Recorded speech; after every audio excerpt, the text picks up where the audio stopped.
अच्छा, जब हम बात करते हैं ना डिजिटल मार्केटिंग की, तो बहुत सारे लोगों को ये कॉन्सेप्ट है कि डिजिटल मार्केटिंग जो है वो समथिंग डिजिटल है। डिजिटल मार्केटिंग का कॉन्सेप्ट जो है वो हमारी जनरेशन में या हमारी जो ऑडियंस है उसके अंदर बहुत लेट डेवलप हुआ है। एक्चुअली डिजिटल मार्केटिंग का स्टार्टअप उस ज़माने से हो रहा है जब से आपने डिफरेंट टाइप के बिलबोर्ड्स अपनी स्ट्रीट्स पर देखे होंगे।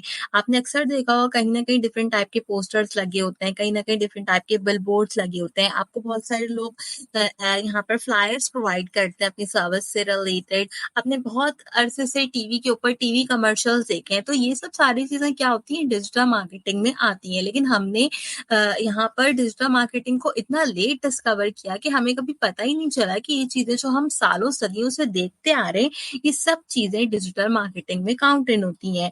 नटशेल में इसको क्लोज करने का बेसिक मकसद मेरा ये है कि लोगों ने कभी इस चीज़ को डिस्कवर आउट ही नहीं किया। जो चीज़ें उनके इर्द-गिर्द हो रही हैं, अभी भी अगर आप किसी से कहें कि आप अपने बिज़नेस के लिए डिजिटल मार्केटिंग करा लें, तो सम टाइम क्या होता है कि आपका क्लाइंट घबरा जाता है। वो कहते हैं नहीं डिजिटल मार्केटिंग नहीं, मुझे नहीं पता कि ऑनलाइन मार्केटिंग क्या होती है या मुझे नहीं पता, मुझे इस चीज़ के ऊपर भरोसा नहीं है। ज़्यादातर लोगों का यही जो है वो हमारा कॉन्सेप्ट होता है। लेकिन अगर आप फिर अपने क्लाइंट को अच्छे तरीके से पोर्ट्रेट करते हैं कि देखिए आप बिलबोर्ड्स जैसे होते हैं, फ्लायर्स जैसे होते हैं, एड्स जैसे होते हैं, टीवी कमर्शियल जैसे होते हैं, इस तरीके की चीज़ें हम डिजिटल मार्केटिंग में करते हैं, तो कहीं न कहीं आपका क्लाइंट जो है वो रिलैक्स होगा इस चीज़ को सुन के कि ठीक है, ये तो नॉर्मल चीज़ है, सब लोग ही जो है वो इस चीज़ को करते हैं, तो अगर आप यही करने का कह रहे हैं तो this is a very good thing.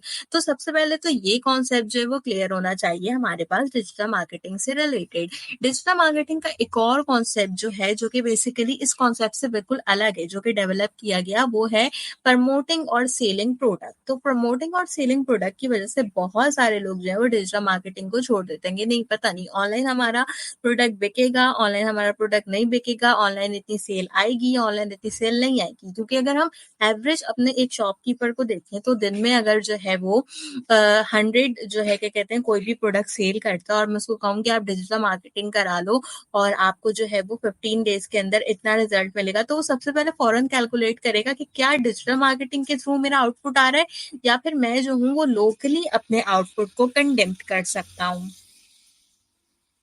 तो इस चीज़ को सबसे पहले लोग जो है वो काउंट आउट करते हैं हमारे पास। पावर ऑफ इंटरनेट अभी भी लोगों में इतना ज़्यादा अवेयरनेस नहीं है। बहुत सारे लोग घबराते हैं डिजिटल मार्केटिंग को लेके कि हम किस तरीके से उसकी स्ट्रैटेजीज़ के ऊपर वर्क करेंगे।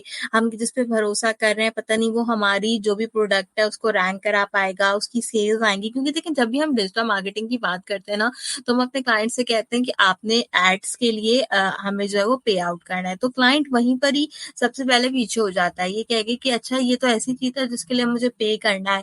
अगर एक नॉर्मल शॉपकीपर है, वो दुकान पे पूरा दिन में बैठ के कोई भी चीज़ सेल आउट कर रहा है और मैं उसको कहती हूँ कि जी आप डिजिटल मार्केटिंग करा लें और आपने इतना पेमेंट करना है और हम आपका गूगल ऐड रन कर देंगे। तो उसके ज़हन में सबसे पहला सवाल यही आएगा कि क्या इतनी सेल्स जनरेट होंगी और अगर मैं इस पे पैसा लगा रहा हूँ, तो इससे तो अच्छी मेरी शॉप ही है। मैं उस पे बैठ के मुझे कोई पैसे लगाने की ज़रूरत नहीं पड़ती, बस मुझे अपना टाइम यूटिलाइज़ करना पड़ता है और मुझे यहाँ पर बैठना पड़ता है, तो वो चीज़ जो होती है वो इक्वलाइज़ेशन में आ जाती है। लेकिन लोग जो हैं वो इस तरीके से डिजिटल मार्केटिंग के बारे में सोचते नहीं हैं। तो जब भी आप एग्ज़ैक्टली डिजिटल मार्केटिंग की बात करते हैं ना, तो इस तरीके की जो चीज़ होती है वो आपको सबसे पहले क्लियर आउट करनी चाहिए। जिस भी बंदे के लिए आप डिजिटल मार्केटिंग कर रहे हैं, जो भी आपका क्लाइंट है, कि उसके कॉन्सेप्ट डिजिटल मार्केटिंग से रिलेटेड जो है वो क्लियर हो। तो बेसिकली अगर नटशेल में इसको एंड आउट करूँ ना, तो नटशेल में एंड आउट करने के लिए मैं ये कह सकती हूँ कि अगर आप देखें हमारे पास 2 लोग हैं, वो एक जैसी चीज़ों को सेल आउट कर रहे हैं। मिसाल के तौर पे हमारे पास एक ₹10 का नोट है और मैंने 2 जो है वो क्लाइंट्स को दे दिया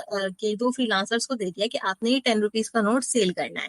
उसमें क्या है, एक बंदा जो है वो उस ₹10 के नोट को एग्ज़ैक्टली सेल कर रहा है जिस तरीके से वो ₹10 का नोट है। लेकिन दूसरे बंदे ने अपना दिमाग का थोड़ा-सा इस्तेमाल किया और उस नोट से जो है वो उसने एक तरीके का प्लेन या स्पैरो कुछ इस तरीके से जो है आपने देखा होगा अक्सर जो है क्या कहते हैं पेपर वगैरह से इस तरीके की चीज़ें बनती हैं, तो उसने उस तरीके से उसका कोई स्पैरो या प्लेन बना दिया and then he was saying कि आप इसको बाय कर लो ₹10 में। तो कोई सिंपल नोट खरीदना ज़्यादा प्रेफ़र करेगा या वो जो जहाज़ या वो जो स्पैरो बनी है, उसको खरीदने में ज़्यादा इंटरेस्ट रखेगा? ऑब्वियसली जो चीज़ आपकी अच्छे तरीके से दिखेगी, वही चीज़ तो आपकी बिकेगी ना। तो डिजिटल मार्केटिंग का सबसे बड़ा कॉन्सेप्ट हमारे पास यही है, एग्ज़ैक्टली डिजिटल मार्केटिंग में यही होता है, अगर आपका प्रोडक्ट अच्छे से दिखता है, तो तभी वो आपके पास मार्केट में बिकेगा, अदरवाइज़ उसके सेल के चांसेस चाहे आप उसको अपने शॉप शॉप पे सेल करते हो, चाहे आप उसको ऑनलाइन सेल करते हो, दोनों में जो उसके चांसेस ज़ीरो होंगे। तो this is how the exactly digital marketing works.